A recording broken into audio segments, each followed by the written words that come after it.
Welcome to the Manifestation Queen podcast with me, Destiny Shekinah, where reality bends to meet your frequency.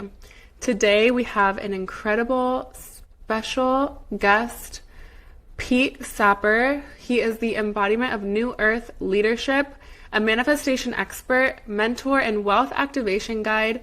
He is the author of Creation is Finished. He brings a profound understanding of identity and consciousness, helping people break free from the matrix programming and calibrate to the frequency of ultimate wealth, clarity, and self-authority.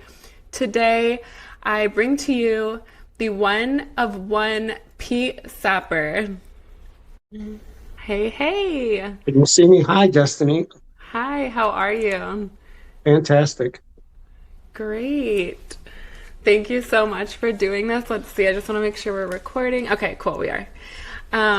Thank you so much for doing this. I'm so happy to have you. So happy to be here with you.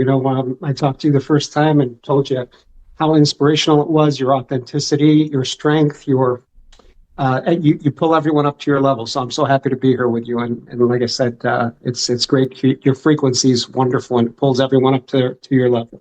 Oh, thank you, Pete. Yeah. And I think the same for you. You are a true expert. You are just incredible. And I've been blown away by your work, and it continues to just ever evolve in the best ways. And you're impacting a lot of people. So Thank you. you're welcome. Okay, so let's just jump into it, shall we? Absolutely. Okay, cool. So let's see here. I'll probably record the intro for you after this. I'll do it separate, just so we don't take any time away from us. And let's see here. So I dived into your book a little bit. Creation is Finished. I ordered the book, so it's on the way, and I also have the Kindle, so I've been reading a little bit. And I really loved how you opened in the intro, like with the Psalms 46:10. Be still and know that I am God. I will be exalted among the nations. I will be exalted in the earth. That was such a beautiful scripture that you chose to put in there and to really start off with the book. I actually would like to start with a bit of a prayer before we get into this. I guess we can do like a blessing on our space really quick, if you don't mind. Absolutely. Okay, so I do this just off the top of my head, like whatever comes through. So I just want to thank Pete for being here. Thank you for the connection that led us here. Thank you for every experience that led us here. And I just want to fill this space with infinite love and bless the audience and everyone listening with perfect health, infinite abundance, endless wealth, boundless joy, and perfect harmony in mind, body, spirit, and soul. And I just want everything to come through perfectly that needs to come through for the audience, for Pete, for me, and for everyone watching. And thank you for leading us here. Thank you for allowing us to be these clear channels for everyone watching. And thank you. And amen. Amen. Thank you, Destiny. That was beautiful. Thanks. Okay, so yeah, I would love for you to talk about that scripture, if you don't mind, just what that means to you and why it's so important to you. Well, it's for me, it's the most important phrase in the Bible, besides the Bible verse that's behind me. You can't see it because I've got the Zoom thing here, but it's the Corinthians verse about our true self, which is love, unconditional love, and how it's not it doesn't envy, it doesn't boast. But other than that, the most powerful quote in the Bible is really about be still and know I am. That there's no separation. If we were to still our agitated mind, which is always on to the next thing and the next thing, the next thing. If we were to still our agitated mind and allow our emotions to just calm down, right under all that anxiety that we walk around with, that baseline anxiety that we've all been programmed into, if we were to still our mind and calm our emotions, we could actually feel the presence of God sitting right between our heart and our spine. And that presence has always been there. Whether it's your greatest hour or whether it's your darkest hour, that presence has never left your side, will never leave your side, is always there. And all you need to do to connect with it is be still and know that there is no separation between you and your creator. Wow. Yeah. Be still. So that's like And what do you think of exalted in the earth? What does that mean to you? I'll be exalted in the earth. I'll be exalted in the heavens. This is typically open to interpretation, but what it means is that there's no, like I said, there's no place you can go or be at, darkest hour, your finest hour, where you are separate from God. So as Neville Goddard would say, and as Jesus would say, my Father and I are one. And so we see past the illusion of separation. All we need to do is calm our mind, calm our agitated mind, calm our emotions, and be still and know. That's it. That's really what meditation is about, is connecting with the oneness of you and God, and understanding that any separation that we've ever had is just part of the dream, and it's never been real. And so we're not separate from God or anything here. Everything we look at is our consciousness, and that consciousness is made of, what we would call God consciousness, awareness. These are all the same terminology, and there's never any separation between yourself and I, anybody watching. Yourself and God, it's all one thing. I'm so sorry. It's okay. So everything is one thing. Let me turn off my notifications. Everything is one thing. Mm-hmm. And that one thing is really God, and that is what everything is created from. Consciousness, God, awareness, it's all one thing. Beautiful. So let's see, that leads me to the next thing. I also really loved how you mentioned it externalizes God and creates the illusion of a sky daddy that you must pray to. I really liked that part. I was like, oh, I love this. To get your needs met. Like, it really just takes the authority away from yourself, almost. Like, when a lot of religion can typically do that, oftentimes, sometimes, depending on wherever or whatever it is, oftentimes, right? So when the Bible is interpreted properly, it does not tell you to worship or send your energy upward to something that is beyond or above you. It's going within to be still and to know that you're connected. And that was so powerful. And but I do love the idea of a sky daddy up there, just like granting all our wishes. And I also have been really diving deep into the idea of the next question. If you think that, like, God as this infinite loving force of energy that we're continuously co-creating with, do you think that we really do create everything in our reality? Like, even the undesirable things that occur, or the not so desirable things that occur or we experience, do you really think that we are creating those? Now, this is going to be controversial. I love the controversy, please. I absolutely know we do. The issue is that when we think of, do I create it, we think of it with our ego mind. Mm-hmm. The human mind did not create the incarnation, and therefore the incarnation cannot be understood from the level of the human mind, okay? So I take you back to the beginning where we say there's no separation, as Jesus said, my Father and I are one. There's no separation between you and God. Mm-hmm. Now, when we create separation, we think of ourselves as our ego mind, which is me, right? Everything is about me. And then there's the level of mind, or the higher mind, which is the one mind within us all that controls the entire incarnation. And that mind is what actually created the entire incarnation, created all incarnations, interlinked all incarnations, and made sure that our paths would cross, that anybody who's watching this paths would cross. It interlinks our consciousness over all these different lifetimes. And if you can zoom out far enough, you'll see that it was our heart, our connection with God, that created the incarnation and interlinked all our paths, including the most painful experiences. And I can tell you, because the last 20 years of my life and the last 5 years, especially because I was going through my awakening, were an absolute nightmare. And you could not have convinced me from any level of my ego mind that I created any of the situations. But from the God self, from the one mind within us all, the higher mind, there's no question that I created them all. Because there's one thing I can tell you about this. If we zoom out far enough, and if we truly understand what the goal of every incarnation is, to know thyself. It's the single directive in all of existence, is to know thyself. Because once you know thyself, trying to manifest things just disappears. Because everything manifests on itself once you know thyself. Right? Because we're not trying to manifest something outside of ourselves. We're not seeing any separation between ourselves and our desire, the desire and the fulfillment. Like I said, all of creation is the same one thing vibrating at different frequencies. Okay, so if we go back to that situation and we remove the illusion of separation, then we understand that we absolutely created every single experience in our life. The three pillars of power in the book Creation is Finished are on the last page, and they are: I am the creator, which means there's no separation between you and God. Everything I create serves me, and creation is finished. Okay, so this is for challenging situations, because my life has been extremely challenging. From day one, I really had no days off, and that's what kind of qualified me to write the book and to be a teacher and to be able to lead others. Now I do it just with my frequency, not with teaching, because nobody really needs teaching because everybody's God.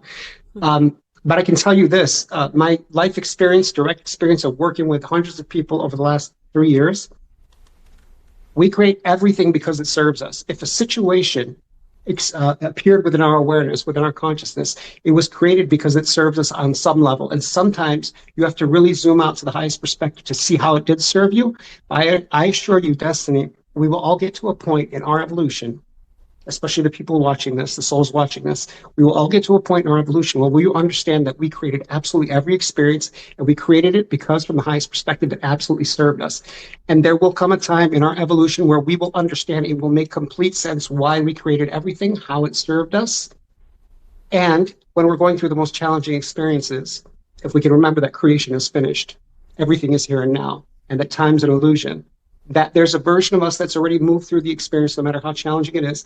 And if we can just generate the state of being, or the frequency state of that version of us that's already completed the challenge or overcome the circumstance, then we're never disconnected from it, because everything's here and now, time's an illusion. So everything's here and now, including the version of you that's overcome every circumstance, every challenge, that's overcome every situation that you can imagine.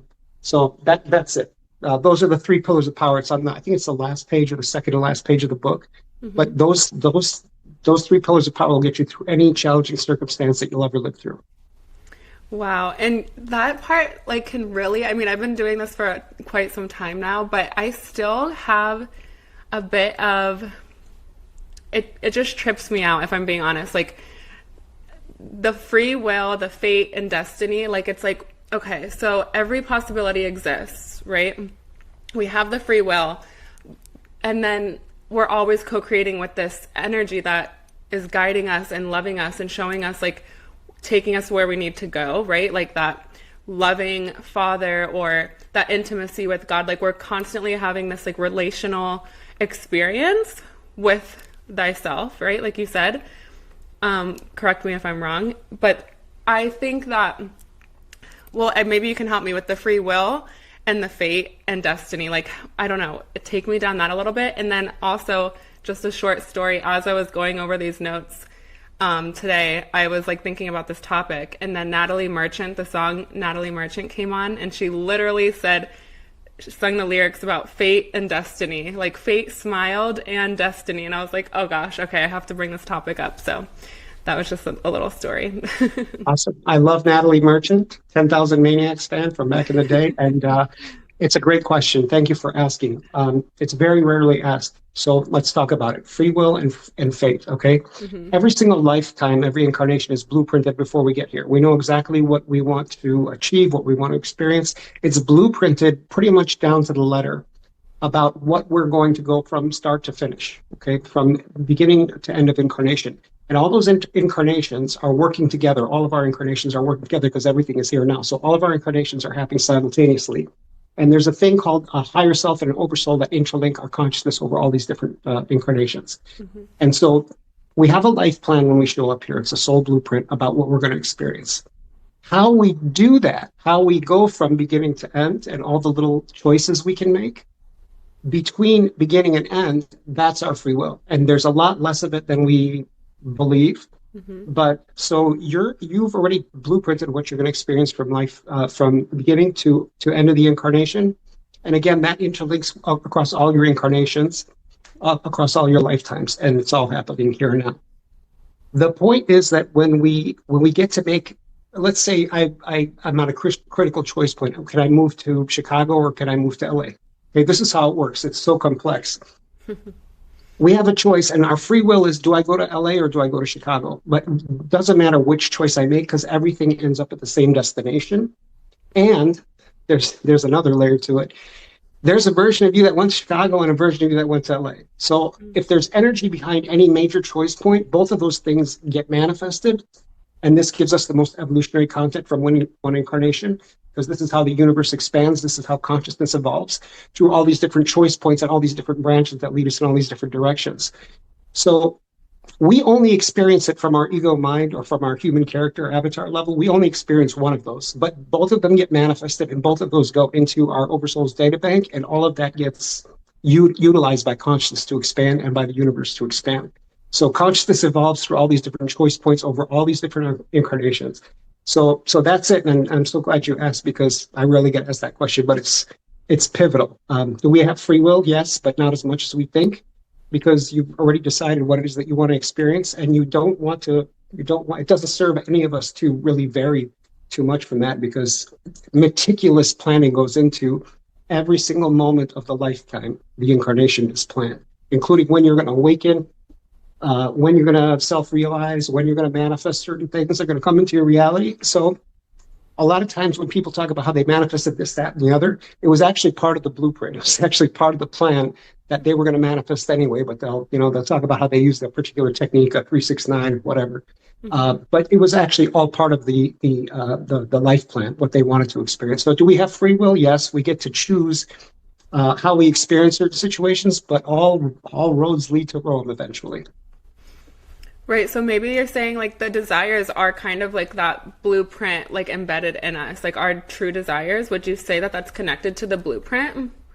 Yes, and the desires are pathways by which we know ourselves. So the one directive in all of existence and all of creation is to know thyself. And that is where you awaken to the fact that you and God are one, that there's no separation. And the desires are the avenues by which we know ourselves in totality, that we know ourselves deeper. We get a deeper understanding of ourselves. So the thing we think we want to manifest, the desire, isn't actually want to manifest. What we want to manifest, and this is a crucial distinction, if we understand this, we really understand manifestation. We're trying to manifest the version of us that has the thing that we want, that has all the things that we want. That's the real goal. And again, the ultimate goal of the entire incarnation is to know thyself and know that you and God are one and there's no separation. And every time we manifest a major desire, we use that as an avenue by which to know ourselves deeper. And that's the whole point of the incarnation, is to get a deeper understanding of ourselves, to know ourselves as the creator. Because once you do know yourself as my Father and I are one, then everything actually manifests on its own. Wow. Yeah. And so our Father like wants us to achieve these desires, like they're meant to be ours to come into that completion of that intimacy of the, of the one, right? The unity, would you say? Say that again, Destiny? So would you say that the desires like are meant for us, like we're meant to achieve all of the desires to come into that unity, into that intimacy, into that unity as one, right? Like Absolutely. we're meant Remember, to have it all. when I said this is such a great question, I'm so glad you asked it, because another question that a lot of people don't ask me. I talk about this intimately because, again, if we understand this, we understand manifestation on a deep level. Everything is one thing. All of creation is one thing vibrating at different frequencies. That includes our desire and the fulfillment of the desire. They're actually one thing. So the moment we become aware of a desire, a bridge of incidents unfolds. From the moment we become aware of a desire, a bridge of incidents, what Neville called the bridge of incidents, begins to unfold. It takes us from desire to fulfillment of the desire, but those two things are actually one. And if we can keep in mind that desire and fulfillment are the same thing, that's what the name of the book is about. Creation is finished, is that understanding that everything is here and now, it's all manifested. And what you're doing is you're just walking the bridge of incidents to have the experiences that take you from desire to fulfillment. And in between desire and fulfillment, that's where the consciousness evolves. That's where the universe expands. And that's where we know ourselves in totality as being one with the creator. So again, what we're really trying to manifest, although we think we want a car or a house or a girlfriend or a boyfriend, what we're really trying to manifest is the version of us that that has that thing and can hold on to it, which is super important, because the universe is not going to give you a desire until you have the vessel, the proper vessel to hold it. And that's what the bridge of incidents is for. It's to create the version of you that has it and can hold on to it, because the last thing you want to do is manifest something you really desire and then lose it. And that can happen, but the universe, because it's so benevolent, will hold you back until you can actually have the vessel to hold on to it. So say I want to manifest a relationship. right? Okay. A lot of us, we try to manifest a specific person or something else from our ego, right? Mm-hmm. And that'll happen. But, at some point in our evolution, we'll get to a point where we're evolved enough that ego desires from the separate self or false self, they'll stop, they'll stop manifesting altogether. And we will understand what we really want is we don't want to manifest a specific person. We want to manifest the ideal person.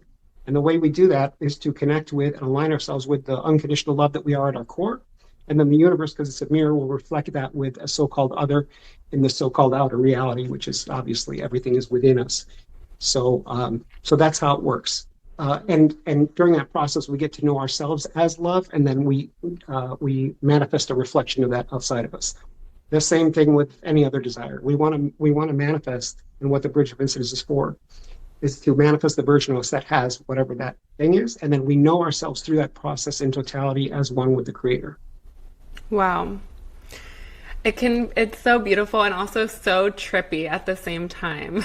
It's like we're really just here on this, like, it feels like a one big trip sometimes. I don't know if you can relate to that, but that's how it feels for me. And it's so powerful to really hear these answers, because I think about these all the time. It's like the contrast, right? So then really the Bridge of Incidence, right? So the contrast, let's talk about that. Like the precision of our asking of the desire, because it goes into hand in hand with our desires, right?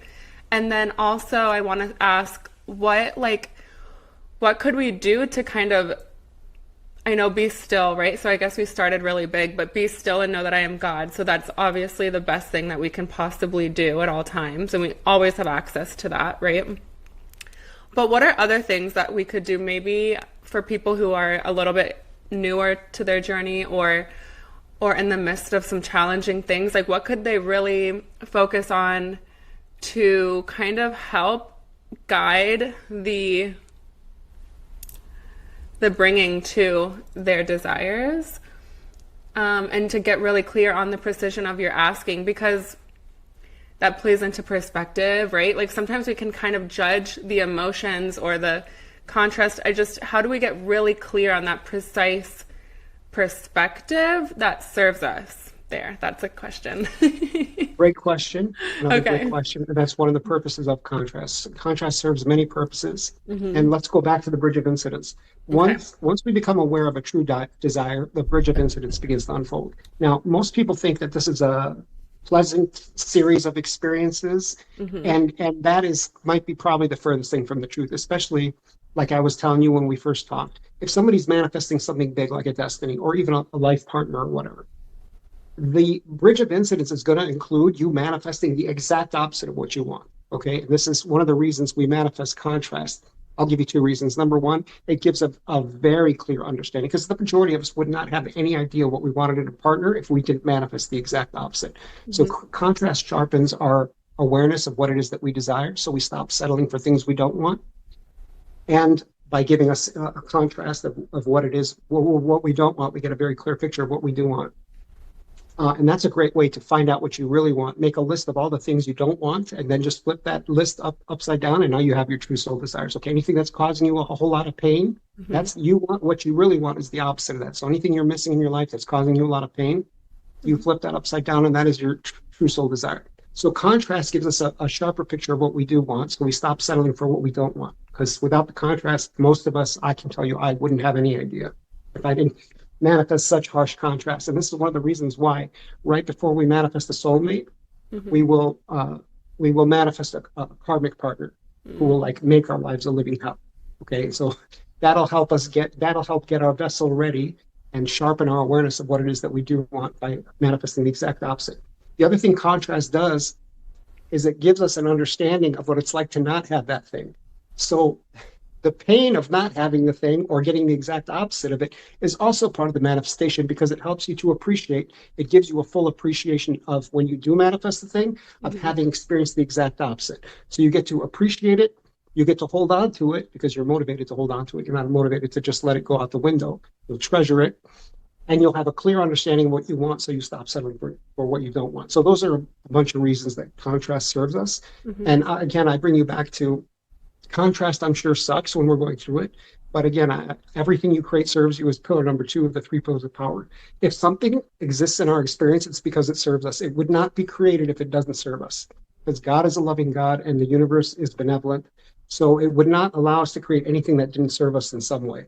And I know this is hard for a lot of people to swallow, but what qualifies me to have written that book is my life was insanely painful, and I haven't written a biography of the whole situation, but I will eventually, and people understand what qualified me to write that book was going through a whole lot of what I don't want. And anybody who's going to awaken in this lifetime, the awakening process, the ascension process, includes creating a lot of what you don't want. And there's a bunch of different reasons for that, but the main reason is that the bridge of incidence between us being asleep and not knowing who we are and us awakening to who we are as being one with the creator. That process includes a lot of vibrational engineering or tuning our frequency to match the the frequency of our true self, because the frequential resonance of our fake self, our phony identity, the ego mind that we created from identifying with all these things that are not, plus traumas and ancestral karma and all this other stuff. Mm-hmm. The difference in frequency between our fake self, our ego mind, the separate self, and our true self is like as big as the Grand Canyon.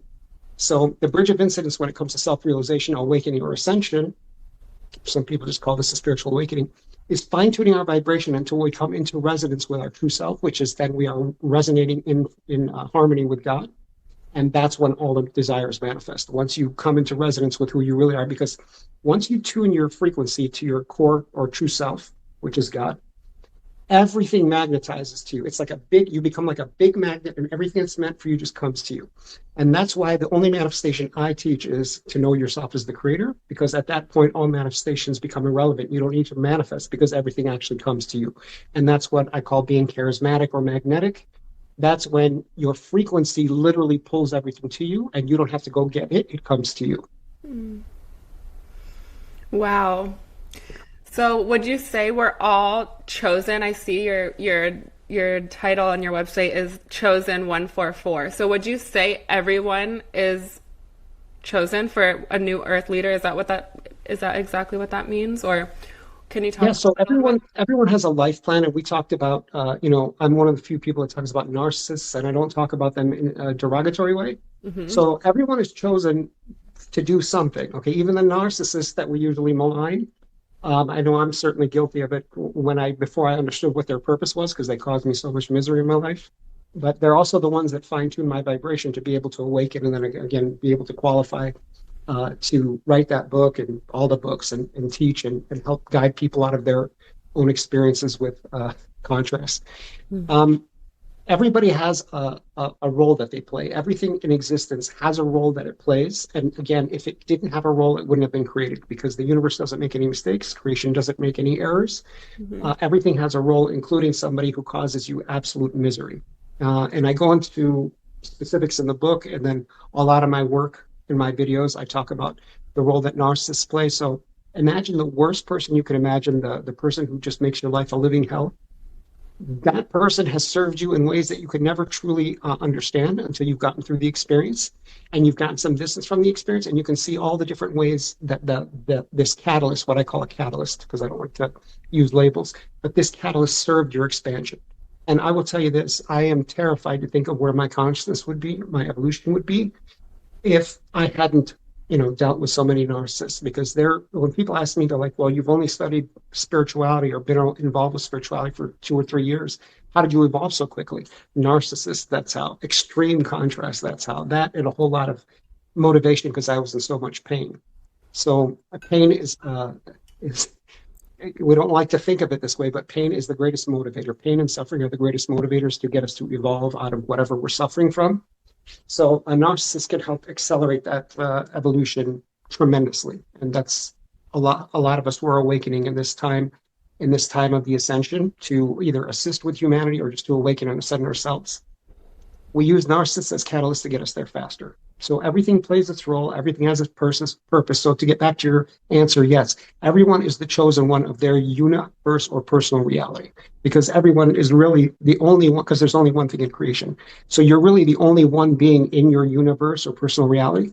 And then all these other so-called people are just frequency-based reflections of whatever, like mirrors of whatever you need to see that you can't see in yourself. Okay, and so when we are ascending, we have to integrate all these different parts of ourselves. And so all the significant people in our lives, they act as energetic reflections of things we haven't disowned in ourselves. We don't want to accept about ourselves. This is what we call projection. And the things that we've disowned in ourselves that are wonderful things, but we have this idea of ourselves as a certain type of person. This is our ego mind, our false self. And so we've disowned these parts, whether they're positive or negative. And this is where unworthiness and all this other stuff comes from. So all these energetic reflections, they give us they act like mirrors to show us what we need to see to evolve. But ultimately, you're the only one in your universe because everything is one thing and everything else is, as Neville would say, this is what Neville means when he says, everyone is you pushed out. That's exactly what it means. There's one being in all of existence, vibrating at different frequencies and expressing in different forms. And that's what Neville means by everyone is you pushed out. So everyone in your universe is an energetic reflection of you pushed out, the stuff that you have disowned, the stuff that you refuse to take accountability of, the stuff that you need to see to evolve.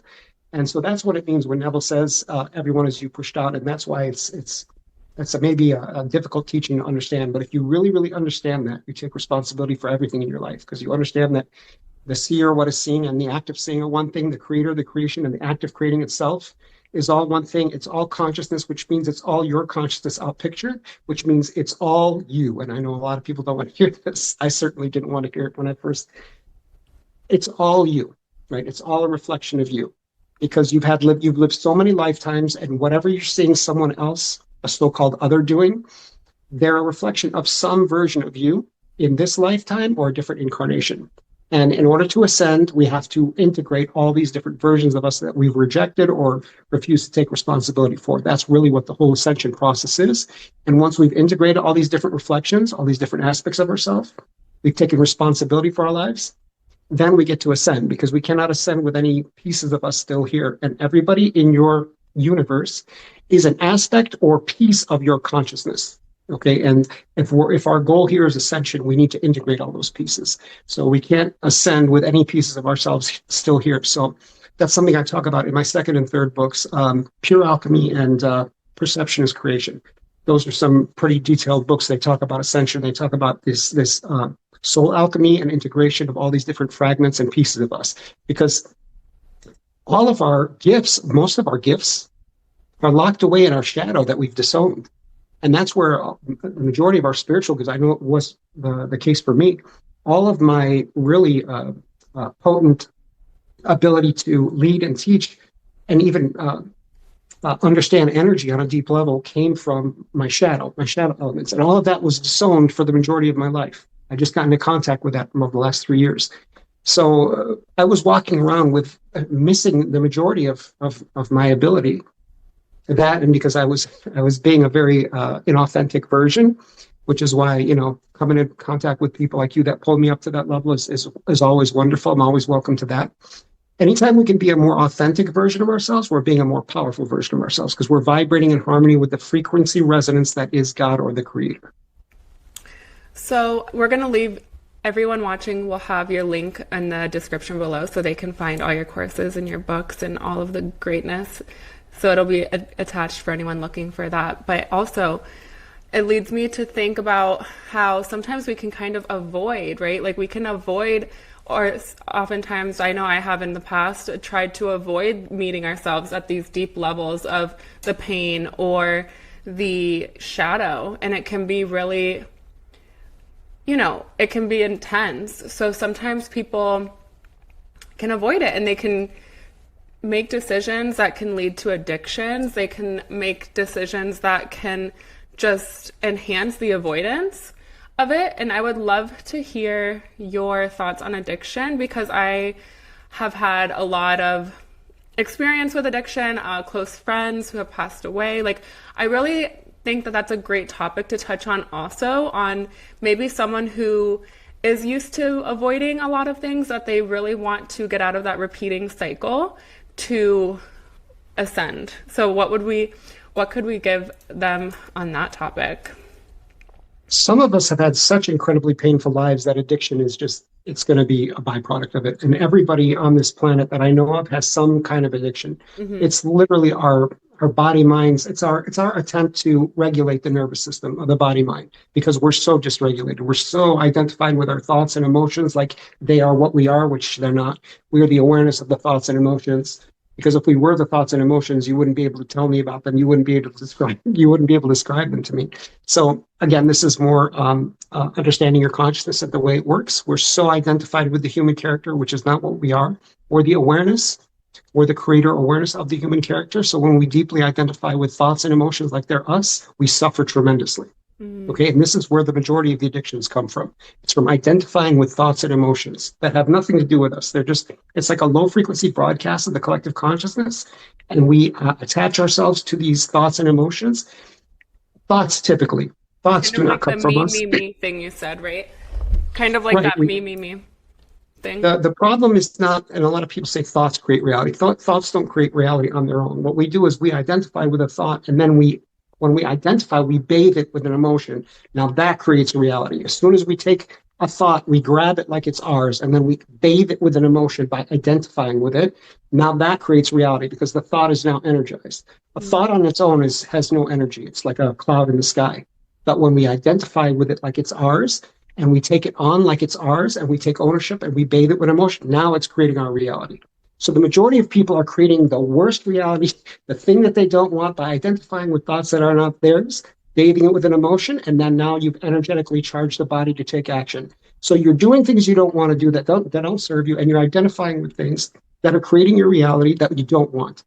Now, there's a reason this isn't taught in school, and there's a reason, and this caused me tremendous suffering in God knows how many years of addiction by this process, not understanding this process. So when people get a deeper understanding of this process, now they have a choice about whether they want to let go of their addiction or not. And some of us, our lives have been so painful that addiction is just one of those situations that's going to happen. And like I said, everybody's struggling with addiction at some point that I've ever met. We can't really free ourselves from the issue until we educate ourselves on the thoughts and the emotions are not ours. And once we stop identifying with them, they just pass through us because we are the awareness of them, and they would just pass through us because we're like a space where all thoughts and emotions come up. If we don't identify with them, they just pass right through. A thought comes and goes if we don't grab it and bathe it with emotion, and emotions are gone between 60 to 90 seconds. But even the most painful emotion is it's in and out within 60 seconds. If we don't hold on to it and identify with it, it's gone. It doesn't So exist. once we educate ourselves on this, now we have an opportunity to free ourselves from addiction. And the biggest problem with addiction is, like I said, some of us have such painful lives that addiction is going to be unavoidable. And the biggest problem with addiction is if we came here to evolve, it slows down our evolution process because typically what we're using addiction for is to medicate emotions, our identification with thoughts and emotions. And so when we have an addiction, it suppresses the emotion so it doesn't process, it doesn't come in and out of us. And so it gets trapped in our energy body, and then it keeps our frequency low. And one of the things you and I talked about is we would be all 100% better at manifesting or more powerful at manifesting what we want if we got rid of all the low frequency stuff in our energy body, which is guilt, shame, all the low frequency emotions. If we were just to dump the guilt and shame and all the other low frequency emotions, the anger, the hatred, the jealousy, these are all things coming from thoughts that we identified with that don't have anything to do with us. If we were just to dump those low frequency thoughts, our vibration would skyrocket and we would stop manifesting all these things we don't want. But until we clear the energy body, until we stop the addiction and allow the energy to leave, we're going to keep manifesting the same stuff over and over again. And this is what keeps people trapped in a cycle. And so once we educate ourselves, and this is probably one of the biggest areas with me, is helping people to get past addiction. They have to understand that A, the thoughts are not theirs, B, the emotions are not theirs, and they'll come and go in 60 to 90 seconds if you don't identify with them. And that if we do have an addiction, it slows down our evolution because all this stuff gets trapped in the energy body, and then it just keeps recycling. And they'll keep recycling until we get it out of our energy body. So energy work and energy healing is probably one of the most powerful things we can do to start taking control of manifesting what we want instead of what we don't want. But there's absolutely no education on this. Even the manifestation teachers barely talk about this. Nervous system regulation is the key to everything. And until we until we understand the effect that addiction has on us, we're dysregulating our nervous system, just because we don't know any better. And now we keep recycling situations and circumstances that we don't want because that energy never clears the energy body. I hope that makes sense. Makes a lot of sense. I've never heard it be put that way, and I think it's really powerful to have that visual now. Like it's like trapped in the energy body. I've never heard that, and I think that's so good.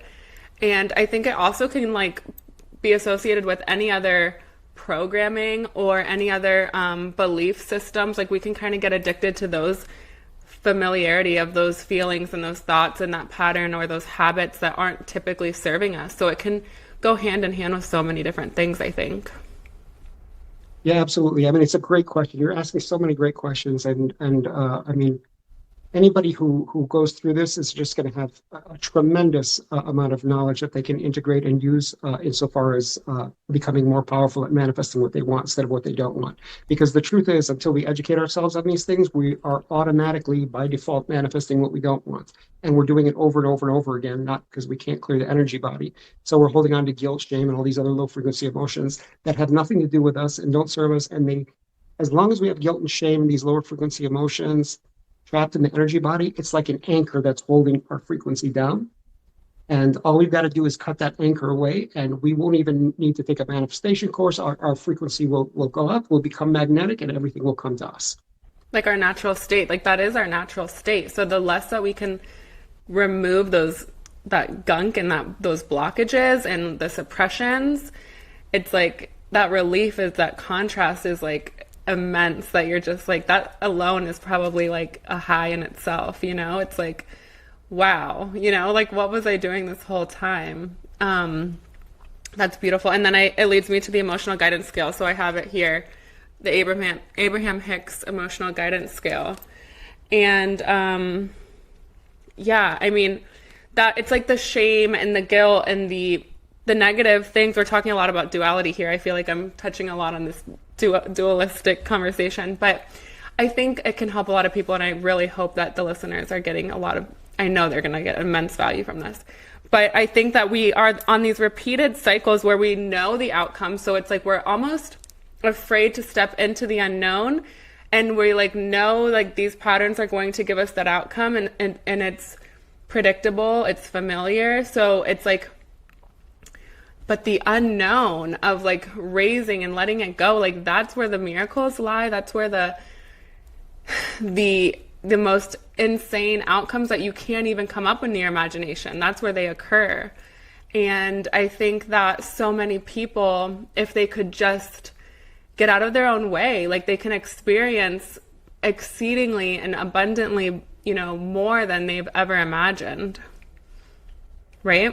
That's such a brilliant observation. Such a brilliant observation. And I mean, you're asking such amazing questions and bringing up such great points. And again, this is stuff that nobody's really ever talked about. When we don't recycle the same experiences, especially stuff that we don't want anymore, if we're able to stay in a level of, now this is one of the most difficult things to do, and I'm speaking to this right now because I talked to you about, I'm going through another layer of ego dissolution to get to my frequency to back where it needs to be. And so every year or so, I go through another ego dissolution where it becomes more and more obvious to me that I'm not Pete Sapper. I'm the awareness of that guy, that character. I'm not the human character. And so every time we go through an ego dissolution, this usually happens through some loss or some type of traumatic experience or whatever, we shed another layer of the false self. And, I'm trying to make it so that people can use the teaching so they don't have to go through traumatic, shocking, collapsing experiences. Mm-hmm. But every time we go through another identity collapse, we can see that our self is this person we're identified with is not us. And there's a space between when you shed the old character, persona, identification with the character, and all of its thoughts and emotions that keep making our lives miserable, between when we shed the character and we another layer of a thinner shell of the ego comes up. Unless, of course, it's your last ego dissolution, at which point you merge one with God. There's no more layers or shells of ego there. But in between that space, there's a complete there's a time period where there's no certainty. You have no idea who you are anymore because you've shed the false self, but you're not. The next thing hasn't come in yet. So there's this huge space of uncertainty, and that's where all the miracles happen, what we call the void between the dark night and the soul. And when the next layer of yourself comes up, whether it's another layer of a thinner layer of ego, a thinner layer of the false self, or you're merging with God, my father and I are one, there's a space of uncertainty. That's where all the miracles happen. And the problem with the majority of us, and I can speak to this because I'm going through it right now, is the majority of us are just so desperate to fill that space that we close that realm of possibilities because it's infinite possible. It's infinite possibilities when we're not collapsing the same reality over and over again. So if we can sit with that uncertainty, and this is what a huge amount of my future work is going to be doing, is being okay with that uncertainty and understanding that's the realm of possibility right there.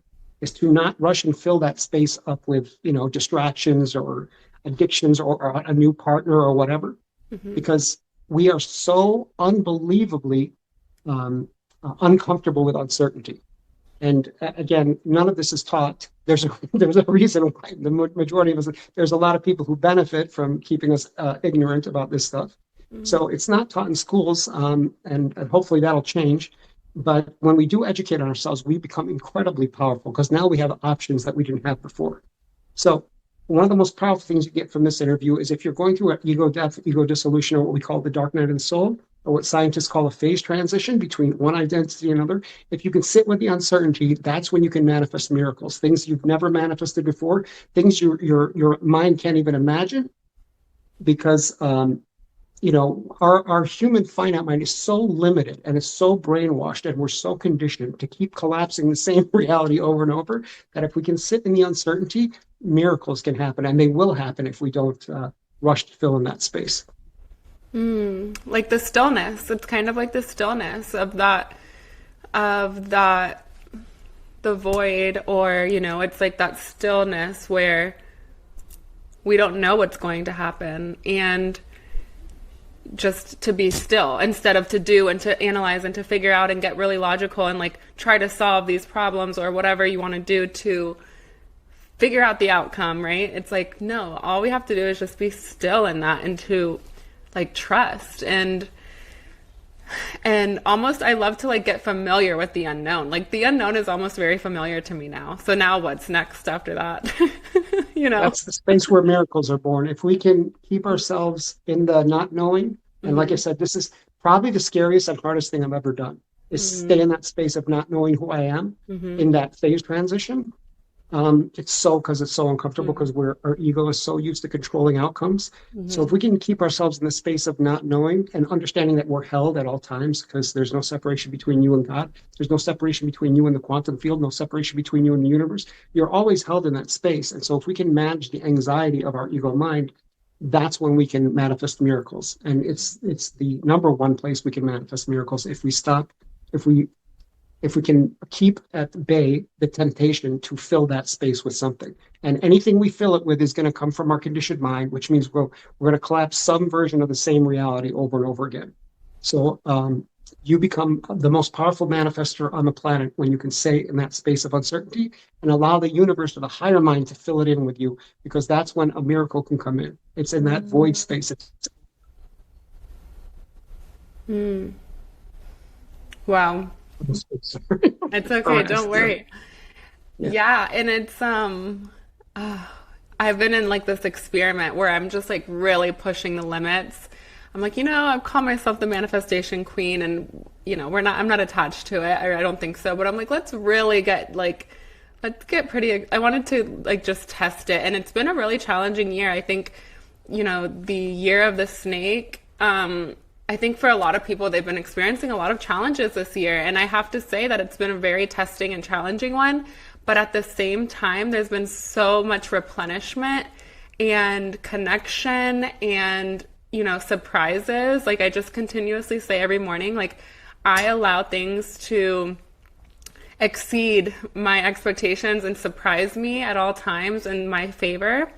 And then also like, to really sit in that grace, in the unknown, like that grace is always at play, whether we're in the unknown or not. I think it's always at play for us, like we'll always be shown grace. And I think that's really supportive, and we can rest in that knowing, like when we're in that unknown space, Just brilliant. I mean, brilliant, Destiny. I mean, you have such a deep understanding of this. You have such a deep understanding of this on a deep level, and that's why you're asking amazing questions. And this is probably the most insightful interview I've ever done, and as far as really deeply understanding the manifestation process and how powerful you can be if you can manage the anxiety of that void space. You can manifest miracles, and that only happens when you stop creating the illusion of separation between yourself and God. Because if we don't understand there's no separation between ourselves and God, ourselves in the universe, ourselves in the quantum field, ourselves in consciousness, whatever you want to call it, that's where all the anxiety comes from, the illusion of separation, believing we're separate from God and that we have to manage everything by ourselves. No, the truth is we are always held, we're always contained, we're always safe because my Father and I are one. I'll keep going back to that. And we stop creating the illusion of separation between ourselves and God. There's nothing to be anxious about. Really, we can just let everything happen without interfering, and that's when miracles happen, when we don't interfere. Yeah, we can just relax and just rest in it. And that's so hard for us to do sometimes, isn't it? It's like we want to do everything but that sometimes, and I heard someone say, I don't know if it was Dr. Robert Gilbert, I think. He said like our perception, like just what we're in this human body, like the amount that we can perceive, I think is like 0.01% of like really what's happening around us. Like we're like goldfish in water and like we can't even see the water because it's just like immersed, like the energy. And I like to visualize that as the infinite love and grace at play in our favor at all times. Like I feel like that's my visualization that I go to, that we're just immersed in that. But also I think it's like the energetic realm, that we really can't perceive. So I think that's such an interesting thing to think about. Absolutely, and again, we'd have a lot more liberty with that if we stopped creating the illusion of separation. Abraham Hicks, one of Esther's favorite quotes is actually Abraham that she's channeling when she says this, but she says, "Worrying is using your imagination to create what you don't want," and that is what almost all of us are doing almost all of the day. Mm-hmm. And that worrying comes from the illusion of separation, believing that we're separate from God. And so we are the majority of the day using our imagination to create things we don't want. That's literally what's occupying our mind almost 24/7. And that's what we've all been conditioned to do. Use our imagination, which is the higher mind of God, which is unlimited, which can create anything, to create things we don't want.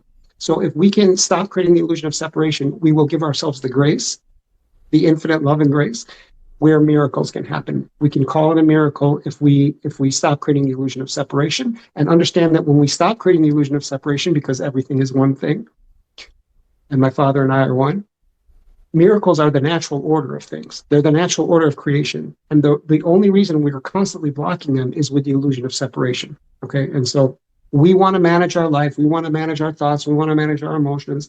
We want to manage what's possible. We want to keep collapsing the same reality over and over again because we want to stay certain and we want to stay in control. We refuse to let God take the wheel and create miracles. And if we can understand what's happening here, and if we can be okay with the uncertainty because we understand there's no separation, that's when miracles can happen. And I'm so glad you brought this up. This is such a powerful interview for anybody who, I say, watch this interview over and over again until it permeates your mind. Because if you really understand this, you really understand yourself, you really understand God, you really understand that there's no separation. And from that place, you can create miracles. Wow.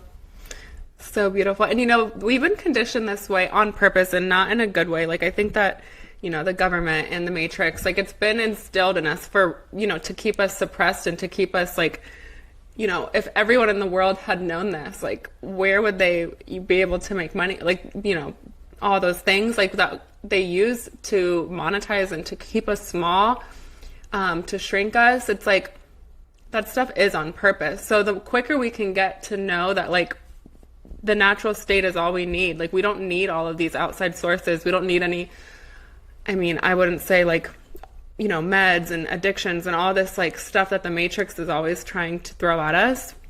Consumer stuff, it's like we have that all within ourselves. Like, I use a lot of pendulums and stuff, which I love. And I have a lot of harmonization tools for EMF corrections and stuff. But essentially I'm like, you know what? Like, I feel like we have the power within us to be that pendulum or to really mitigate anything out of love. Like, immediately dispelled and harmonized when we say it is, you know?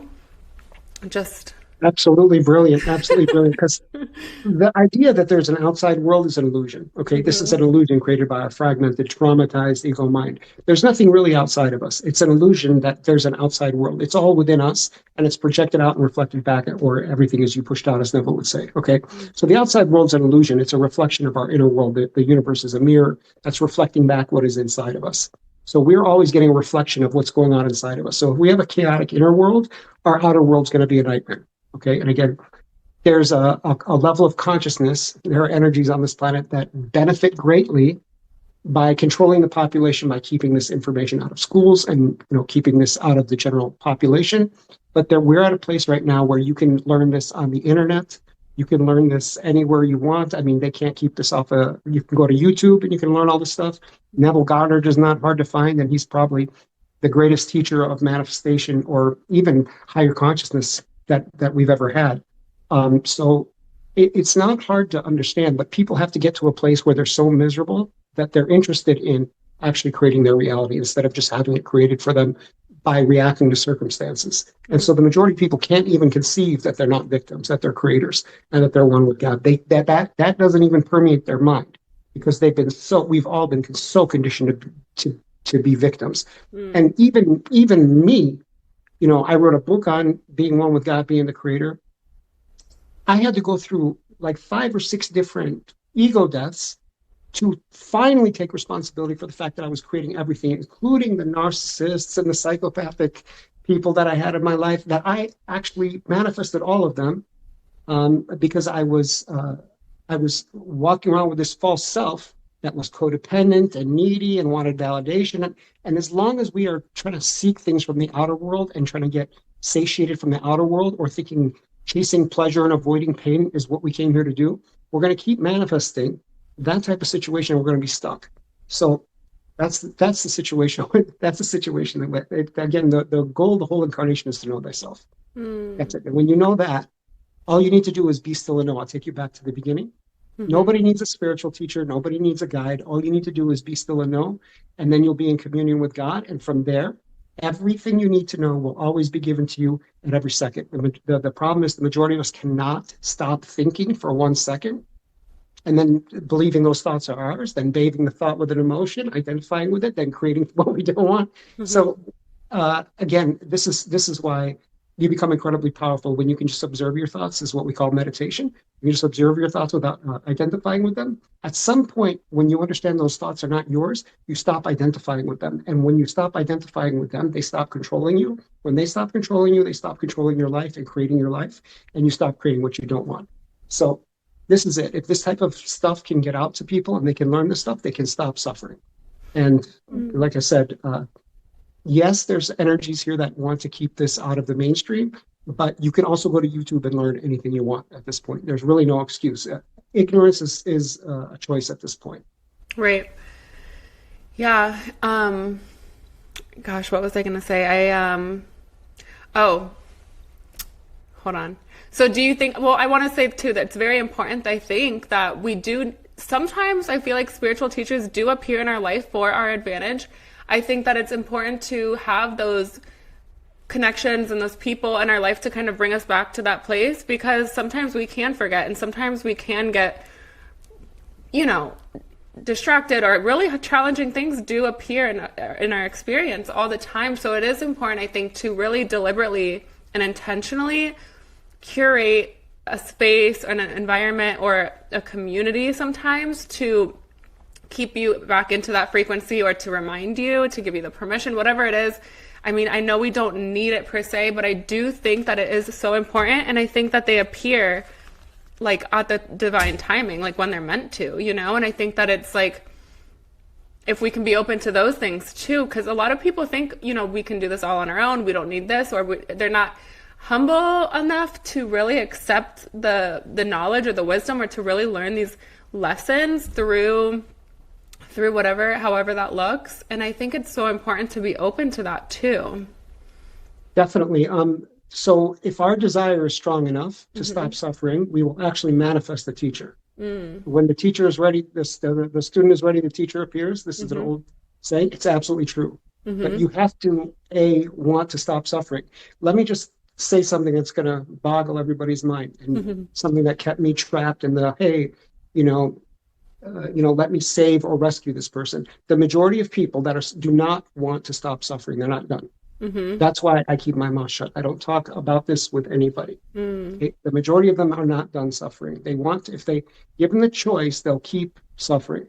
They'll keep doing the same things over and over again, because I did for a long time. Mm-hmm. So again, this is where the narcissist comes in. If you have a more painful experience, like with a narcissist, or like with me, psychopath, Me then too. they'll cause enough pain in your life that you'll be motivated enough to change, because they make your life that's already painful 10 times, 100 times. They make it so miserable that you're just so motivated to change. And at that point, I manifested my teacher, showed up right on time when I was ready. Mm. So that's it. Most people just need to they need to create a catalyst in their life where they suffer enough that they manifest a teacher. But nobody really, really needs a teacher. My job as a teacher is just to remind people, because that's it. I mean, everybody's one with God. They don't need a teacher. They just need to be given an example. And the most powerful thing we can do for others is being an example for them, Mm-hmm. right? Like, one of the reasons I'm such a powerful example is because I don't know anybody that suffered more than I have, or been through more of a nightmarish life than I have, which is, and so that's why I teach with my example. That's it. I don't try to teach anyone anything. So if they see me and where I've come from, and they've seen that I can, heal myself and stop suffering all the time, then they have an example. And when they're ready to stop suffering, they can come to me, and then I can give them the right resources. But I'm not trying to push that on anybody, because the majority of people are not done yet. And I wasn't done for a long time. I didn't wake up till what, 2 years ago, 3 years ago. That's because I was done suffering. The majority of people are not. And they don't even understand that it's a choice to stop suffering, because it's so normalized to be neurotic and anxious and worry all the time. It's so completely normalized. Mm-hmm. And so when everybody's doing that neuroticism, it gets normalized. And like I said, there's a lot of energies here that benefit from keeping humanity ignorant. So, Mm. we're at that place where it's available to everybody if they want to stop suffering. And if they don't, everyone has time in their evolution of time where they will wake up. Everybody has programmed that into their incarnation. A lot of people have in this lifetime, and a lot of people have maybe in the next lifetime. It depends on how old the soul is, and what they came here to accomplish. But nobody really needs help, because if they came here to awaken, it's time for them to awaken, they would have programmed that into their blueprint. And so typically the most powerful thing we can do is give them an example that it's possible. And then at some point, because they've been given an example that it's possible, now they have an option to go do that for themselves when they're ready. Mm-hmm. But we don't ever want to rescue somebody or force our, blah, blah, blah on anybody. That typically creates more resentment than anything else. So, yeah, I mean, everybody is a powerful creator, and they will have programmed that into their lifetime. The most powerful thing we can do is be a frequency anchor and be an example of what's possible. It reminds me of the quote, having is evidence of wanting. Yeah. Like, Yes. sometimes they want that suffering and they're choosing it over and over and over. It's like, but I do believe that my favorite, another quote, I'll quote another thing, that really I built my entire business on, is a Marianne Williamson quote. And I know you like Course in Miracles. I think I heard you say that. And it's, who am I not to be brilliant, talented, and fabulous, gorgeous? And it says, well, who am I not to be? I'm a child of God, and my light shows, others that it's possible for them too, something along those lines. And so Absolutely it's like the brilliant. law of This is exposure. really important. I wanted to bring this up because this is the most poignant things. Again, you're bringing up all the best stuff.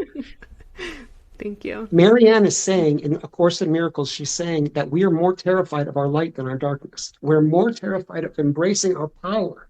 Now look at this, how brainwashed and conditioned we've been to be afraid of our own power. And so that's a subconscious fear that's running. Mm-hmm. Like, the most of us are afraid of success, not afraid of failure. That's the truth. And that's what Marianne's speaking to in that quote. Mm-hmm. We're afraid of being seen for who we are, for being our true self. And this is why, religion was created. It's so much brainwashing and conditioning that we're powerless and we're victims, and you've got to pray to something outside of yourself. All this whole racket is about these darker energies taking advantage of the fact that we are afraid of our own power, Mm-hmm. and we don't want to. And that's why I had to go through so many different ego dissolutions before I could take responsibility for everything. Because before like the third or fourth dark night of the soul, I still say, hey, I'm the creator, but I still wasn't taking responsibility for everything. I wasn't taking responsibility for the narcissist and the psychopath and the financial challenge and blah, blah, blah. Well, I created all that stuff. I created all that stuff with my thoughts and my emotions and identifying the thoughts and emotions. And it took me a long time to finally say, okay, I'm responsible for everything. Now let me transform it. And that was only done recently. That was only done like the last dark night of the soul because I had an extremely traumatizing catalyst situation. But that's what motivated me to take responsibility for everything and then be able to transform it. And when you do that, you take responsibility for everything. Now it's in your control. Now you can transform it. You can alchemize it. And once you do that, then everything's on the table. You can literally take control of every area of your life. But it requires us to, number one, own our power, stop being a victim, and number two, take responsibility for everything. And like I said, it took me years to take responsibility for everything. I wanted to kind of be the creator, but not necessarily the creator, not 100% the creator. Right? I still wanted to blame stuff on God. I still wanted to blame stuff on these things outside of myself. But anything we're blaming, we're giving our power to. We can't transform anything that is outside of our control. Now, when we can understand that we're creating everything in our life, now we can transform it. And again, the majority of people, that's a process. Because for me, it was a process. I was talking about being the creator for a year and a half before I'm the creator of everything, and there's no exceptions. Now we can transform everything because there's nothing outside of us anymore. Wow. So good. So good. It doesn't even exist. Like the things outside of us don't even exist, right? It's like, why even, like, it's not even exist. It doesn't exist unless we allow it to, which is so. Yeah, I mean, literally, there's no outside world. It's a reflection of our inner state. The universe is a mirror that's reflecting what's going on inside of us. So absolutely nothing is outside of us. That's an optical illusion called subject-object paradigm. That there's an outside world. There is no outside world. It's everything within us that's pushed out in our consciousness on the screen of consciousness. Now, that will never be taught in school. That the universe is a mirror that's reflecting your inner state of being, and you're seeing your inner world out pictured. That will never be taught because then if you really understand what I just said, you have to take responsibility for everything you're creating because there is no outside world. It's all a reflection of your consciousness. And so when people understand that, and it takes a while to get used to that because the illusion is so convincing that there's an outer world. And there's such a seduction to be a victim. You know what I mean? Because we've been so conditioned. And this is what we created religion for and all these other institutions of brainwashing. We did that so we could have an excuse not to change. Because if we can blame some God outside of ourselves, we don't have to change. If we can blame the economy, if we can keep talking about the economy is why I can't make money, then we have an excuse. If we can blame Donald Trump, this is one of the most phenomenal situations of our time where Donald Trump is blamed for everything or whoever the president is. Then we can stay a victim. These things have absolutely nothing to do with our quality of life. It's actually a belief system that this person outside of me has power over me in any way, shape, or form. Everybody has their own universe. They're all experiencing a different version of the economy, and they're all experiencing a different version of Donald Trump based on their own projections, right? So that's why you have some people that love Donald Trump, some people that hate Donald Trump, and some people that became a fan of Donald Trump like I did, because I saw what a gangster he was recently. But I didn't care. Nobody's going to convince me that Donald Trump has power over me, right? That's never going to happen because he's the president of the United States. He's not the president of my life, right? Right.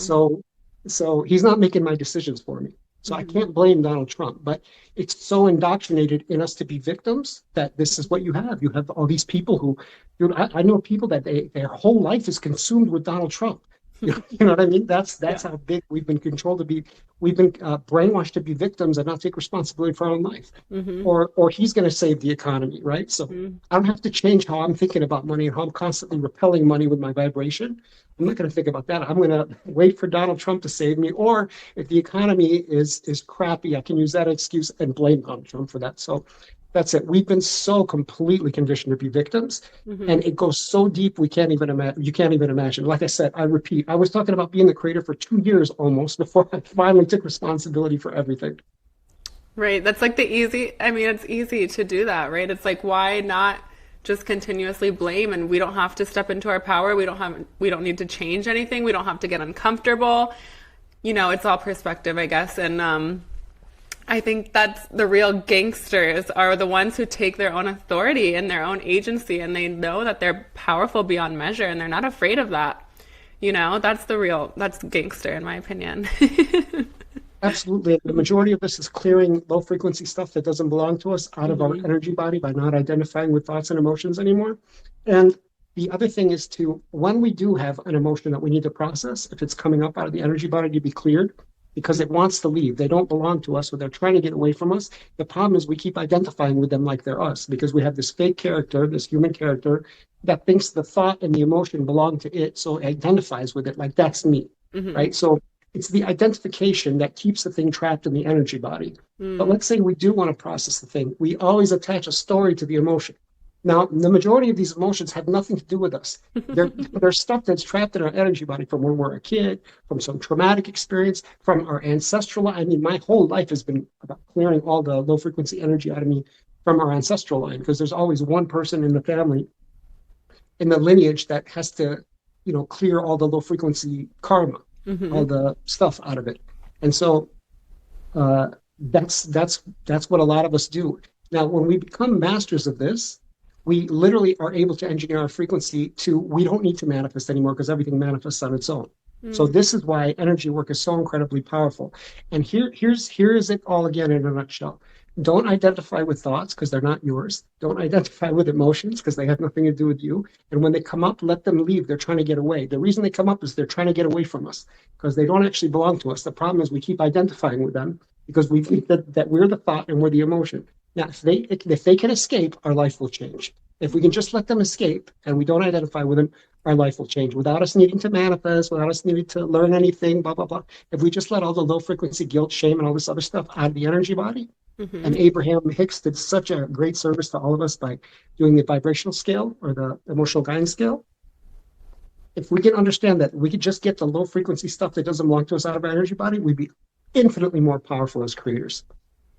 Yeah, and just reach for the next feeling good thought, like just that soothing or whatever it is that you have to do to kind of like get to like a baseline, because the more we really go through that identification with those feelings and those thoughts, and it's like it's just a cycle of feeling bad, feeling bad. It's like no, just release it. I like to like envision it as a completely like leaving, going through me, or almost like being wiped off a whiteboard off my mind. It's just gone. And the more you step into that baseline, it's like the more all of that dispels. It's just immediate almost. Yeah, absolutely. Absolutely. It's automatic if we don't identify with the human character. It's an avatar. It's really an avatar. It's not what we are. It's an avatar. It's our creation. Hmm. We are the awareness of the creation. We're not what we create. So if you can understand, the painter's not the painting.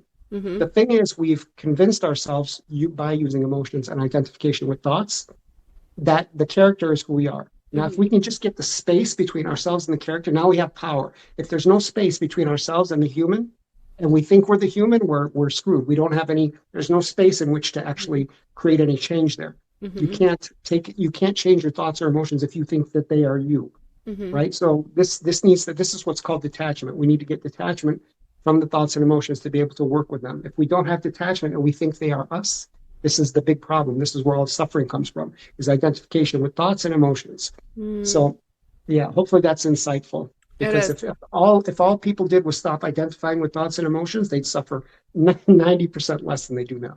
Wow. Yeah, it's so great. Like everyone listening, it's like we have the power. The power is innately within us. We've been designed to do these things. It's like like perfect by design, you know. So I have a few more questions for you. So, what do you like to do for fun? What are your hobbies? What do you enjoy doing like for fun outside of work? Yeah. Well, I'm crazy. I'm an absolute nutcase. So I literally don't do anything but Aren't we research all? for I do right now. I'm doing a lot of scientific research and in quantum physics for my next two books. Hmm. But that's literally all I do, is I do research and I write right now. That's what's taken up most of my time, because right now I'm just getting into quantum physics and how powerful we can be if we really understand that time's an illusion and everything is here now, including every single version of us that has every Hmm. type of manifestation. If we can break free of the illusion of time, which is really the number one limitation program, logic and linearity, because our higher self exists outside of space-time. And we are our human character and our higher self concurrently. The higher self is projecting us into space-time, but it's outside of space-time where everything is happening now. So at some point in our evolution, we break out of the illusion of time and we understand that everything's here now. And if we understand how quantum mechanics works, we can pretty much manifest any different version of ourselves, and we can quantum jump from one version to another. And we simply do that by anchoring the feeling state of our desired timeline into our current timeline. So this is timeline and quantum mechanics. And you do that once you understand how timelines work. You literally just imagine your destiny or your dream life has a particular frequency state. It has a feeling state, a signature.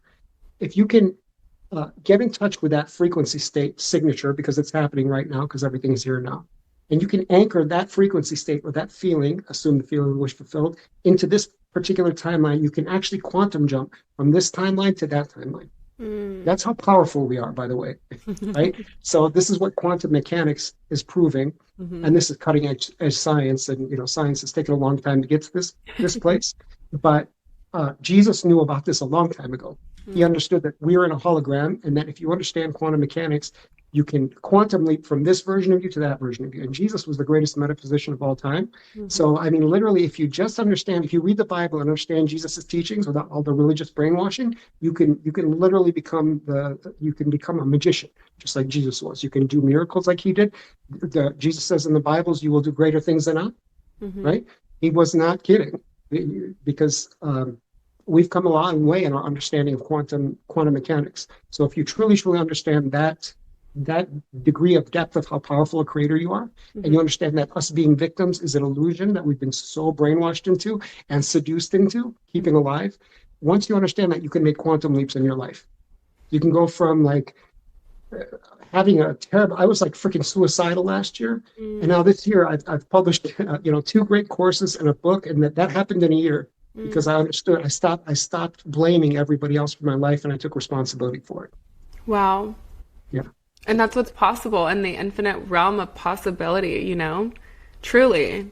And that's insanely honorable, Pete, for you to really take this stuff on, because I know it's a lot and it's fun. I think we enjoy it, right? Sometimes, but sometimes it does come with really testing and challenging times and that's been one of the most easiest ways, or I don't know, someone kind of put it in perspective for me, like the quantum leaping, things, kind of undesirable things will happen to kind of force you into that new timeline. It's not this I don't know if it has to be that way, or maybe it's just, I don't know, maybe you can help me with that. But sometimes these really undesirable things will occur because it's that shift happening to take you onto that next timeline. Am I wrong? Or absolutely, it just works with everything. It really works with everything. The catalyst I had in my life made my life a living hell. And I literally quantum jumped out of the timeline where she was making my life a living hell to where she was a completely different version of her. So she was still antagonistic, but she wasn't trying to make my life a living hell. Right. So I manifested a different version of her by jumping to a different timeline. Right. So this works 100% of the time. I can tell you that with everything, because infinite versions of you exist and infinite versions of them exist, because we're all infinite beings. So you can, if you're having a difficult relationship, manifest a different version of your partner, but you have to take responsibility for the fact that you manifested the one you didn't want first. Right. And so when I was done being a victim, that's what I did. I took responsibility for the fact that I manifested her. And then I took responsibility for manifesting a different version of her by manifesting a different version of me. But that's the hinge point right there. That's the leverage point. You have to manifest a different version of you that's not a victim in order to manifest a different version of her that isn't trying to make your life a living hell. I hope that makes sense. Yeah. Do you think that we have a specific person, or I know we all have preference, and that's what the contrast is, right? We're always choosing with the preference and, the contrast, the preference. So do you think that there is one set person that's meant for us in this lifetime? It depends on the soul. There are some rare cases where that is the case, where we've actually soul contracted with, say, a twin flame or a soulmate to do that. But that is based on, it's not based in romance. It's based on soul evolution. So if we feel like we can get more evolution And this is actually very common in the ascension timeline, because we want catalysts, whether they're positive catalysts like a twin flame or a soulmate, and they're not always positive, but you understand what I'm saying. Mhm. In relation to a narcissist, what we would consider a negative catalyst, even though there's no such thing as negative because it's all serving us. But this is one of the things we do. So a lot of times they are soul contracts, but a lot of times there's free will involved in who we end up with. So sometimes it's soul contracted and blueprinted into the soul blueprint or the Mhm. life plan, and sometimes we have free will in terms of who we're going to end up with. But before we incarnate, we select a possibility of partners that we could end up with, and then that's where our free will comes up with who we actually end up settling down with. But all of this, I mean, there's very, very, very little free will in terms of, because we do not want to go off our life plan, because Mhm. we don't achieve the mission of the goal of the incarnation if we go off the life plan, and that throws all the other incarnations off if we don't stick to the plan. So yeah, we blueprint almost everything before we come here. There's very, very little left to free will, and then you get options as far as the way you want to experience the timeline. And how can we like, what are helpful ways that we can discern like what's what? As far as As far as, maybe the person that we came here to, our twin flame or someone that's meant for us, or whether it's the free will or like what's what. so frequency resonance. So when we start resonating at our core frequency, we'll actually attract them through our frequency.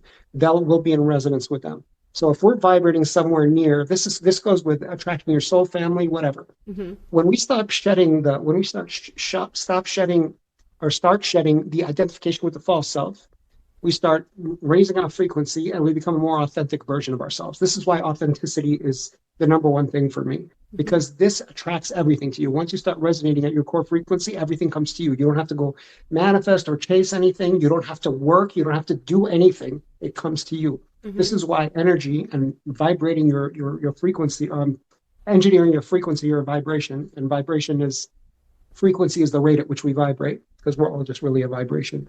Um, if we can engineer that, everything will come to us, especially the twin flame, the soulmate, or the soul family. And so that's where I'm at right now, where it's the number one thing in my life to engineer my vibration to where I'm resonating at a core frequency that is authentic. Mm-hmm. And then that magnetizes everything to me. So we don't actually have to do anything once we Mm-hmm. engineer our vibration, because it's everything in the universe is consciousness and energy, or sentience and energy, which is divine intelligence plus energy. That's the whole universe. If you look at an atom, what's in there? 99.9 to the 13th power empty space, right? So it's all consciousness and energy. And if we can engineer and take responsibility for our vibration, everything will come to us. We don't have to go get it. And so again, this probably takes a process for most of us to take responsibility for everything in our lives. Because if we truly understood energy, we would understand that we're creating everything. We're manifesting everything with our vibration. Cool. And what about, I think I heard you talk about retention of life force. Do you think that's beneficial? And do you think it's different for men and for women? Or do you think it's beneficial, like retention of sex, right? I think I heard you say this in an interview. Yeah, so it depends on where we're at. So people ask me this question all the time. That's so funny because, like I said, worked in a nightclub for a long time. So I went from like pretty much being very promiscuous to at this point where I don't even engage in intimacy unless it's for creative purposes. You know what I Mm-hmm. mean? So if you understand sexual blah blah blah energy, Mm-hmm. then and you use that for creative purposes, it's one of the most powerful things in the world. But if you're at a place where energy management is the most important thing in the world, then you're always taking accounting when you interact with somebody or you do an activity or whatever. You're Mm-hmm. always keeping track of whether this is adding to my energy or taking from my energy. And this is how you can find very quickly who's draining your energy and who you need to limit your time with, which activities you need to stop doing. Mm-hmm. Like I had to stop going to all my family events because when I would check in with my energy level afterward, I mean, they would just plummet, right?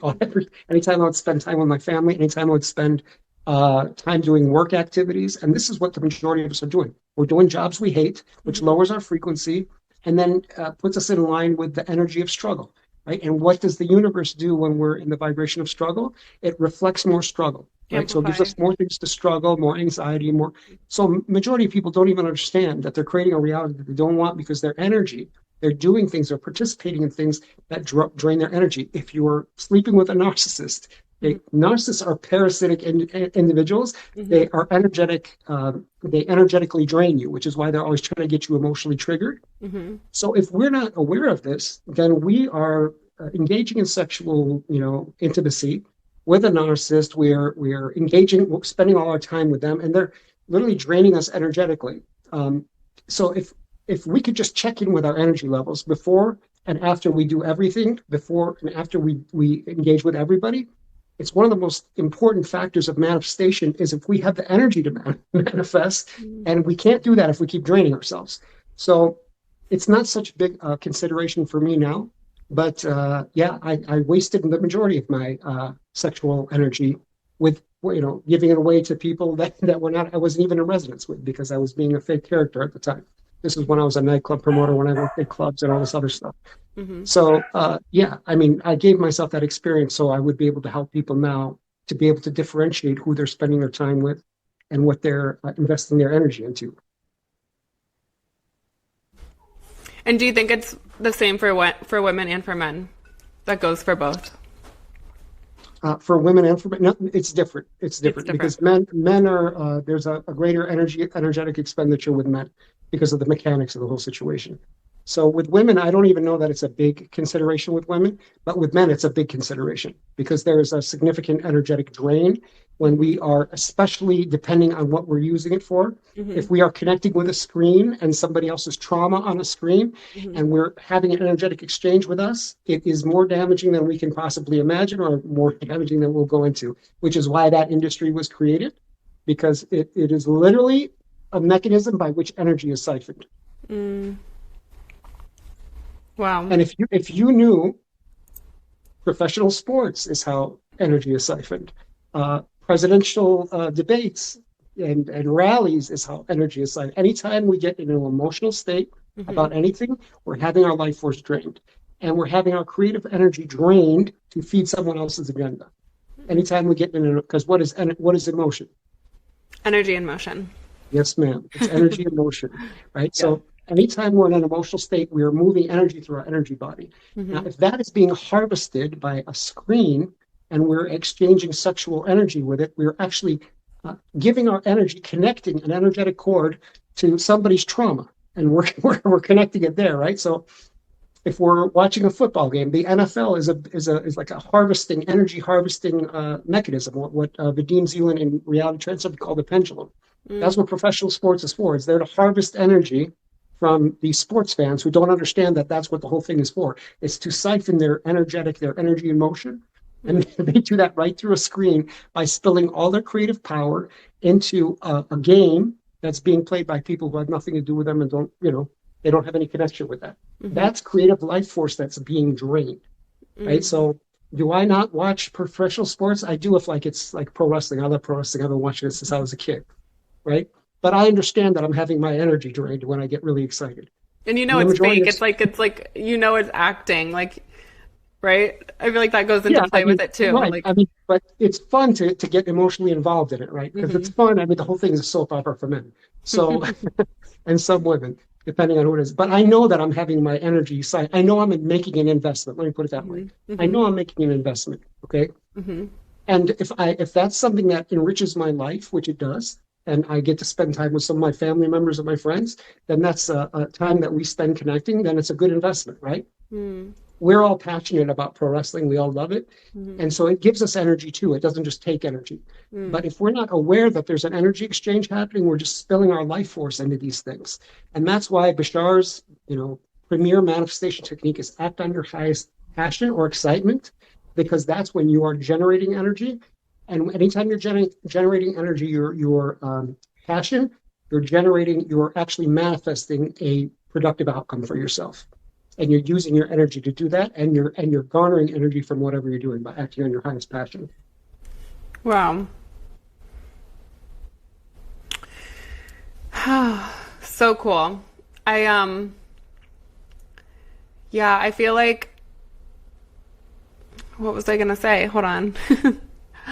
I feel like I can totally relate to that. And I think also sometimes, like, I know we have agency, we have authority, and we have all this power, but sometimes narcissists are placed in our life and they're very close to us. So I'm interested in what you would say to someone who has, and then I know we don't have to, right? But like, let's say they choose to interact with a narcissist, whether it's for co-parenting purposes or they're a parent, one of their parents. Like, what would your advice be on dealing with them? Like, So I have standard advice. I don't give advice on co-parenting with a narcissist because I'm not doing it. I don't ever okay. give advice on anything that I'm not living myself because I don't have direct and co-parenting with a narcissist is a challenging situation. Mm-hmm. It's extremely challenging because there are for the most case for most cases we do have to have some interaction with them. Mm-hmm. My flat run of the mill advice with narcissists, and I don't give advice, but this is what I recommend, is you interact with them as little as possible, especially if they still have some kind of energetic you have an energetic attachment to them Mm-hmm. because they are parasitic by nature, and they're going to, if they have any ability to trigger you, they're going to be draining you in some way, shape, or form, or they're going to be depleting you in some way, shape, or form. So that's why I say if you can manage it, don't interact with them at all. Interact with them Mm-hmm. through a third party. But this is an individual. Case by case. Everybody has to feel their energy levels when they're interacting with whoever, whether narcissist or not, co-parenting with whoever. We've Mm-hmm. got to feel into our energy levels. And so the majority of us are so disconnected from our bodies that we're not even checking in with our bodies and our energy levels anymore.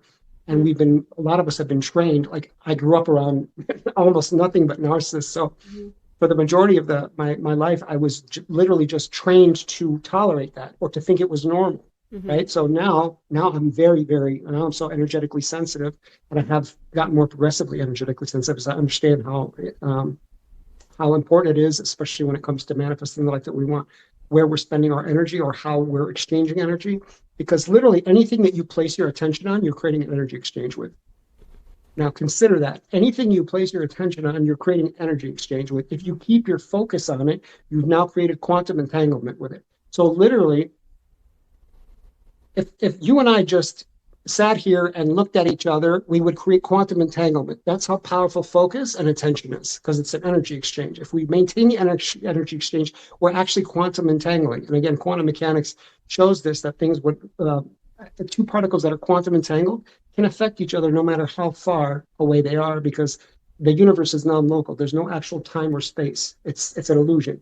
So anything you place your attention on, you're creating energy exchange with. If you keep it there for any sustained amount of time, you've now created quantum entanglement.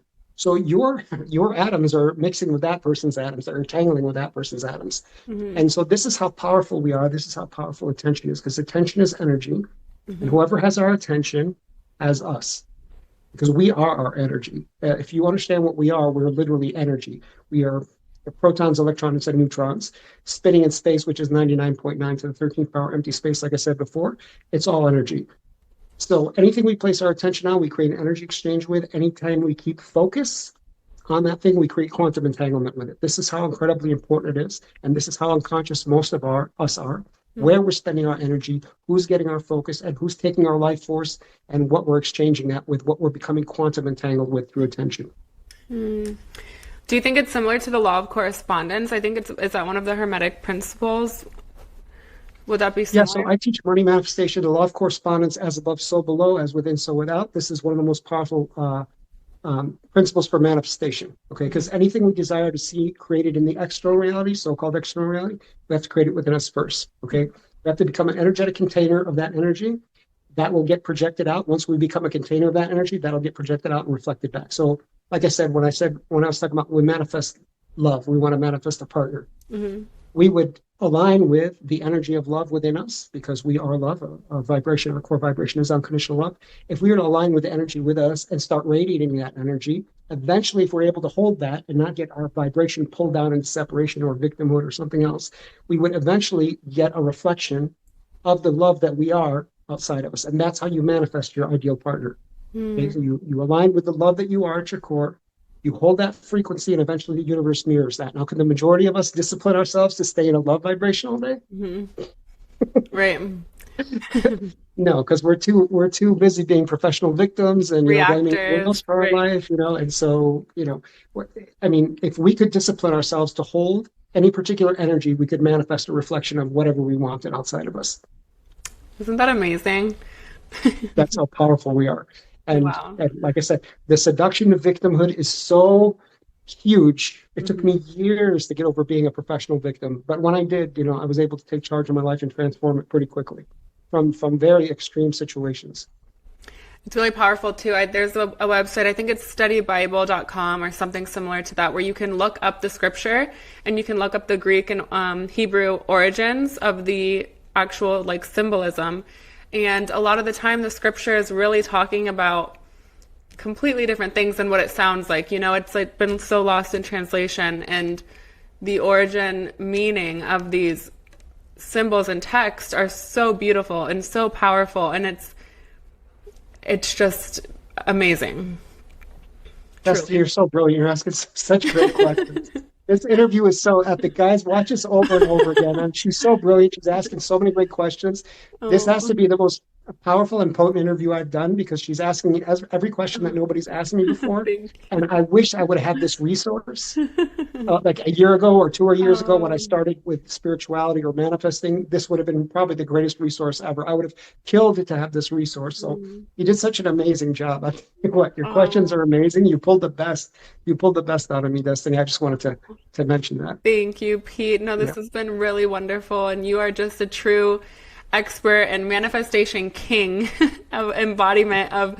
So I'm just so honored to have you here on my podcast, and your work is just ever evolving. And like, I feel like every time I watch it, I really feel like you're speaking directly to me. Like, it is really powerful how that the quantum entanglement, maybe you said, like through the internet is such a powerful place when we're using it in our benefit to really be open to the possibilities. And it's like we can really land on things that are really meant for us in the exact divine moment is what I've been receiving a lot lately. So, Absolutely, absolutely, and I mean, you got such a great understanding of it. So, guys, I mean, Destiny is one of the best out there. She really understands this game, and I'm sure she's even deepened in her understanding of the situation. And anybody listens to this interview a couple times, you'll get a deeper understanding from listening to this interview or from taking one of Destiny's programs than on manifestation that you'll get with anybody. You've done such a great job of communicating Esther's teachings and taking that to the next level.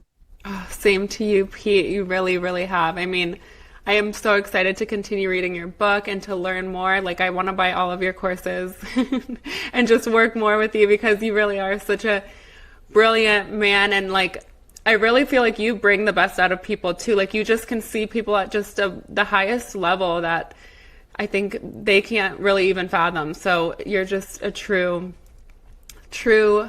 thought leader and leader in general, really taking us all to that level with you. So thank you so much. I'm so much better in the 2 weeks that I've known you because you pulled me up to a completely different level of authenticity. And mind you, no sooner was I going through an ego death than I started resonating with you and Mm, other people who are operating from an authentic frequency. Okay, other people who are not wow. afraid to be themselves.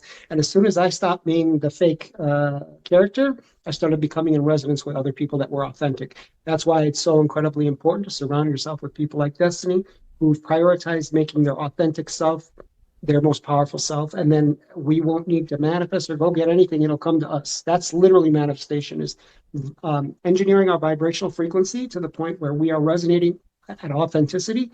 At that point, everything comes to us. We become a magnet. So beautiful. And something that's coming to my mind is cymatics too. I don't know if you like look at a lot of cymatics. There's a guy, Nigel Stanford. He has a YouTube video. It's like a music video where he's playing these really cool frequencies and it's creating the shapes with the cymatics on the sand. And I just love that visual of really seeing the quality of the frequencies like in physical form. So it's really powerful. That's the structure of the universe. Cymatics and sacred geometry, that is the structure of the universe. It's everything is energy and everything is organized through pattern energy. Everything we look at that looks so solid, it's all patterned energy. And that is what we are collapsing particles into form with our attention when we are manifesting. It's that simple. And like I said, the component of where we're investing our energy, that's going to determine what we can manifest, how powerful we are as manifestors, is how intelligently we are investing our energy. So yeah, guys, watch this interview a couple times. You've got the greatest resource on manifesting right here, and take one of Destiny's courses if you want an in-depth understanding of it. She's just brilliant. You've pulled me up to the next level, and this interview was amazing. You brought the best out of me.